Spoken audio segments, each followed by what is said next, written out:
Hello students, Hindi में हमने 2, 3, 4 ये 3 चैप्टर कर लिए। मैंने आपको फर्स्ट वीडियो में कहा था कि हम पत्र लेखन का जो फर्स्ट चैप्टर है पत्र एवं डायरी वो हम लास्ट में करेंगे। हाँ, तो आज हम पत्र एवं डायरी वाला चैप्टर करेंगे।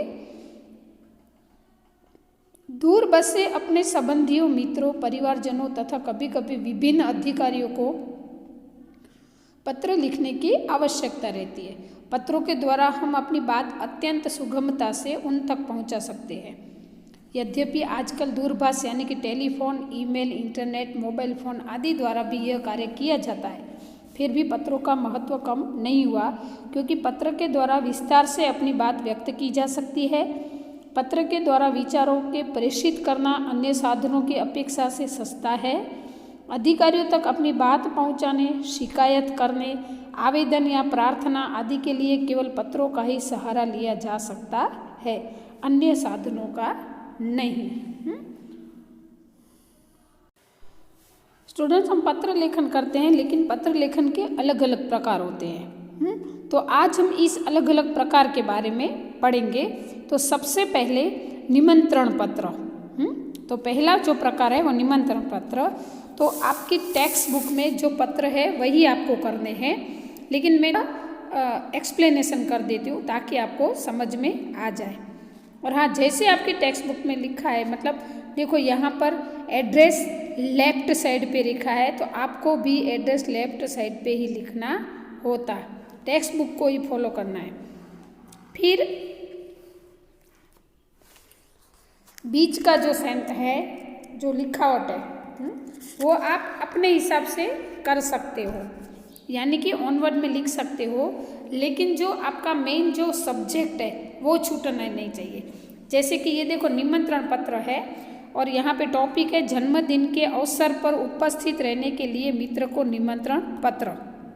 आपका बर्थडे है और आप अपने फ्रेंड को इनविटेशन देना चाहते हो, तो उसके लिए आप पत्र द्वारा उसको बताते हो कि आपको आना है। तो ये आपको ये जो रूल्स है, ये जो टॉपिक है उसके ऊपर से आपको पत्र लिखना है।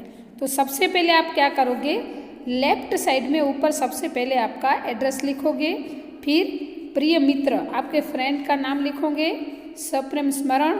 फिर जो बीच का मैटर है, तुम्हें यह जानकर खुशी होगी कि अगले रविवार को मेरा जन्मदिन है। इस बार तो छुट्टी के दिन ही मेरा जन्मदिन है, इसलिए मैं अपने सभी मित्रों को बुलाना चाहता हूँ और उन सबको आज निमंत्रण भेज रहा हूँ। ठीक है, तुम जानते ही हो कि सालगिरह का दिन कितने आनंद का दिन होता है। उस दिन हमारे कई रिश्तेदार भी आएंगे। विपिन, साजिद, प्रशांत, सानिया आदि सब अवश्य आएंगे। मैं चाहता हूँ कि तुम भी उस दिन यहाँ जरूर आओ। यदि तुम नहीं आओगे तो हम सबको बुरा लगेगा। हम तो उस दिन सारा समय आनंद में बिताना चाहते हैं। दिन भर भोजन, जलसा, खेल आदि होगा और रात को सिनेमा देखने भी जाएंगे। मुझे आशा है कि इस अवसर पर तुम भी जरूर आओगे और मेरे उत्साह और आनंद को बढ़ाओगे। अगर आपका बर्थडे है तो आपके घर पे जो जो आपने फंक्शन रखा है वो आपको आपके मित्र को बताना है कि हम इतने जन साथ में होंगे, यहाँ पे नाम है, तो आप अपने मित्र के नाम लिख सकते हो और उसको लेटर के द्वारा पूरा बता सकते हो। ये था पत्र का स्टार्टिंग, यानी कि पहले जो आपको एड्रेस लिखना है वो आपने संबोधन लिखा, प्रिय मित्र, सप्रेम नमस्कार, वो, और बीच में जो सब्जेक्ट है आपका मेन उसके बारे में लिखना। अभी एंड में आपको क्या लिखना है कि तुम्हारे माता पिता को सादर चरण स्पर्श, छोटे भाई कमल और बहन संगीता को प्यार, तुम्हारे आगमन की प्रतीक्षा करूँगा। फिर नीचे लेफ्ट साइड में ही आपका नाम होगा, तुम्हारा मित्र dash dash dash. Is it clear? एक बात याद रखो वापस से कि एड्रेस और लिखतन जिसका नाम है वो दोनों लेफ्ट साइड में आएंगे, अभी कंफ्यूजन नहीं होना चाहिए।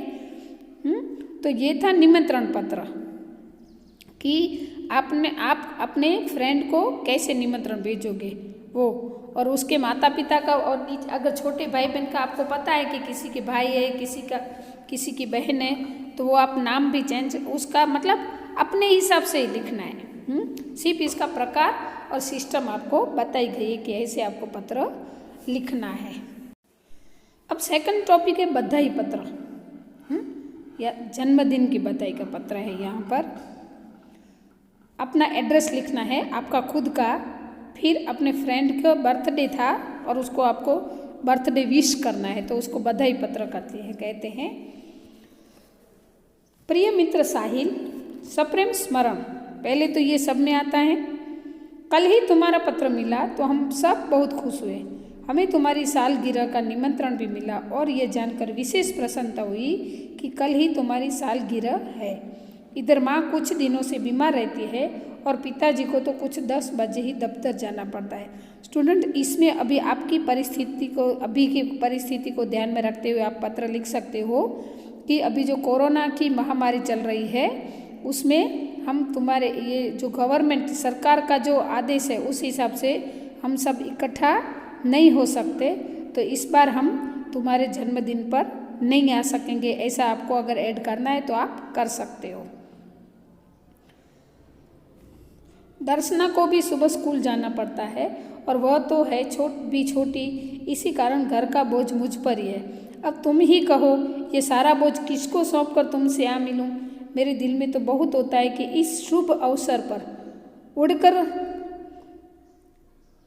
तुम्हारे पास आ जाऊं, परंतु घर की स्थिति का विचार करके विवश हो जाता हूँ और मन करते हुए भी नहीं आ सकता। उसने अपनी, अब ये जिसने लिखा है उसने अपनी बात बताई, रीज़न बताया कि इस रीज़न से मैं तुम्हारा बर्थडे सेलिब्रेशन करने नहीं आ सकूँगा। लेकिन आपको अपना जो रीज़न है वो बताना है। तुम तो जब 1 साल बड़े हो गए हो, इस अवसर पर मैं तुम्हें बधाई क्यों न दूँ।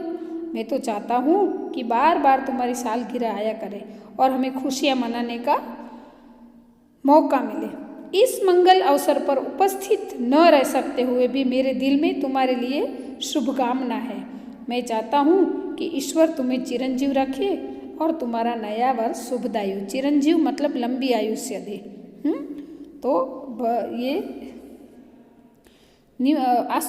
बधाई देता है कि तुम्हारे जन्मदिन पर मैं नहीं आ सकूँगा, तो दिल से मैं दुआ करता हूँ कि तुम्हारा ये साल अच्छा जाए और तुम चिरंजीव हो। ठीक है, फिर इसमें भी अगर आप लिख सकते हो कि तुम्हारे माता पिता को प्रणाम, भाई बहन को प्यार, ऐसा कुछ अगर आपको ऐड करना है तो। ऐसा ज़रूरी नहीं है कि जो इसमें लिखा है वही का वही आप लिखोगे। अपने ऑन वर्ड में भी आप लिखोगे, लेकिन सब्जेक्ट चेंज नहीं होना चाहिए। हाँ, अभी फिर नीचे आपका नाम, तुम्हारा मित्र, जो अगर लड़की है तो तुम्हारी सखी लिखेंगे और लड़का है तो तुम्हारा मित्र, ऐसा लिखेंगे। अभी 3rd नंबर का पत्र है आश्वासन पत्र। आपकी टेक्स्ट बुक में पेज नंबर 3 पे है। सब्जेक्ट है खेल महाकुंभ में असफल, यानी कि अच्छा प्रदर्शन नहीं करने पर सखी को आश्वासन पत्र। या तो आप ऐसे भी कर सकते हो कि छोटा भाई या बहन या तो आपका फ्रेंड इम्तिहान में फेल हो जाता है तो उसको आश्वासन देता हुआ पत्र आपको लिखना है। हाँ, ये भी सब्जेक्ट आ सकता है। आश्वासन पत्र में 2 सब्जेक्ट आ सकते, एक तो ये बहुत सारे कि खेल महाकुंभ में असफल हुए, या तो सिंगिंग स्पर्धा में असफल, किसी भी कंपटीशन में अच्छा प्रदर्शन न होने की वजह से आपका फ्रेंड निराश हो जाता है या तो फेल हो जाता है एग्ज़ाम में, तो उसको आश्वासन देता हुआ पत्र आप लिख सकते हो। सभी पत्र की तरह ऊपर लेफ्ट साइड में आपका एड्रेस आएगा, फिर आप अपने फ्रेंड का, मतलब ये सखी है क्योंकि लड़की लिख रही है, तो प्रिय सखी जागृति, सप्रेम स्मृति, स्मृति मतलब याद। आज तुम्हारे पिताजी से फोन द्वारा पता चला कि तुम खेल महाकुंभ में चक्कर फेंक प्रतियोगिता में असफल रही हो। इस समाचार से मुझे बहुत दुख हुआ कि तुम्हारा इस प्रतियोगिता में प्रदर्शन अच्छा नहीं रहा। हमने तुमसे बहुत आशा लगा रखी थी कि तुम जिले में प्रथम आओगी। पहले अपने फ्रेंड को ऐसे लिखना है कि हमें अपेक्षा थी, बट प्रिय सखी, खेल में हमेशा जीतना ही महत्वपूर्ण नहीं होता, या अब जो कुछ होने वाला था सो हो गया, इसलिए अपना शोक न करना चाहिए और इस असफलता से निराश भी न होना चाहिए। असफलता भी सफलता का सोपान है। सफलता उन्हीं के चरण चूमती है जो अपने ध्येय प्राप्ति के मार्ग में डटे रहते हैं। अब निराश या हतोत्साह होने से कोई फायदा नहीं है। मैं चाहती हूँ कि अब तुम दुगने उत्साह से अभ्यास करो तो अगले साल तुम्हें अवश्य सफलता मिलेगी और तुम अपने जिले में ही नहीं गुजरात में प्रथम आओगी। मुझे आशा है कि तुम मेरी बात मानोगी और अपने अभ्यास में मनोयोग से लग जाओगी, मतलब मन से लगोगी। अभ्यास यानी कि प्रैक्टिस। चक्र फेंक में इसमें ऐसा है कि वो लड़की असफल होती है, मतलब उसका नंबर नहीं आता है तो वो निराश हो जाती है। तो दूसरी फ्रेंड उसको आश्वासन देती है कि हमने भी अपेक्षा तो रखी थी, फिर भी तुम्हारा नंबर नहीं आया तो कोई बात नहीं, और प्रैक्टिस करना, तो और प्रैक्टिस करने से तुम्हारा मुहावरा और बढ़ेगा और मन से तुम अगर प्रैक्टिस करोगे तो तुम जरूर सफल होगी। फिर नीचे तुम्हारी सखी अवनी, आपको आपका नाम लिखना है। अभी नेक्स्ट पत्र है अनुमति पत्र, मतलब परमिशन लेना। अनुमति यानी कि परमिशन। टॉपिक है प्रवास में जाने की अनुमति के लिए पिता को पत्र लिखना है। सभी की तरह पहले आपको एड्रेस लिखना है, इधर हेडिंग चेंज होगा, पूज्य पिताजी सादर प्रणाम। मैंने पहले भी बोला था कि ऊपर जो सब्जेक्ट है वो ध्यान से पढ़ना। इसमें ऐसा है कि पिता को पत्र, तो आपको ऐसे लिखना है, पूज्य पिताजी सादर प्रणाम। आपका पत्र मिला, सबकी कुशलता जानकर बड़ी खुशी हुई। आप भी मेरी जरा भी चिंता न करें।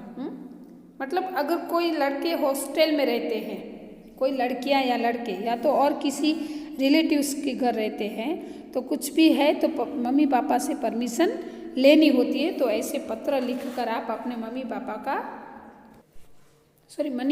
पापा को बता सकते हो। तो थोड़ा हम इसके बारे में पढ़ते हैं कि आपको कैसे लिखना है। आपको सूचित करते हुए मुझे खुशी हो रही है कि हमारी कक्षा से सब विद्यार्थी अगले महीने की 17 तारीख को अजंता इलोरा की गुफाएं देखने जाने वाले हैं। मैं भी उस प्रवास में सम्मिलित होना चाहता हूँ। सम्मिलित मतलब उसमें मैं जाना चाहता हूँ। स्कूल बस की व्यवस्था की गई है। यह प्रवास 3 दिन का रहेगा और 800 रुपये का खर्च आएगा। इस प्रवास में बहुत से दर्शनीय स्थल देखने को मिलेंगे। मेरे सभी साथी मनीष, साहिल, श्रेया, जाकिर, वहीदा, गुरमीत और डेविड भी इस प्रवास में जाने वाले हैं। मैं भी इस प्रवास में शामिल होना चाहता हूँ या तो चाहती हूँ। आप पत्र द्वारा इस प्रवास के लिए मुझे अनुमति देने और 800 रुपये मनी ऑर्डर भेजने की कृपा करें। पहले के ज़माने में ये ऑनलाइन ट्रांजैक्शन नहीं था कि हम गूगल पे कर सकते हैं या तो बैंक में से भी डायरेक्ट हम कर सकते हैं। पहले मनी ऑर्डर होता था, यानी कि हम पोस्ट ऑफिस में, यहाँ से समझ लो आप अगर हॉस्टल में रहते हो तो आपके पापा पोस्ट ऑफिस में जाएंगे, वहाँ पे पैसे जमा कराएंगे, फिर पोस्टमैन द्वारा आपके वहाँ पे मनी ऑर्डर आता है जो आपके हाथ में पोस्टमैन रुपए दे के जाता। तो अगर आप कहीं पे रहते हो तो आपको ऐसे कि पूरा आपको डीप में बताना है कि यहाँ प्रवास जाना है, ये मेरे फ्रेंड्स, इतने फ्रेंड्स जाने वाले हैं, मुझे भी इच्छा है, लेकिन अगर इच्छा है मगर आप अगर परमिशन दो तो ही मैं जाऊँगा या तो जाऊँगी।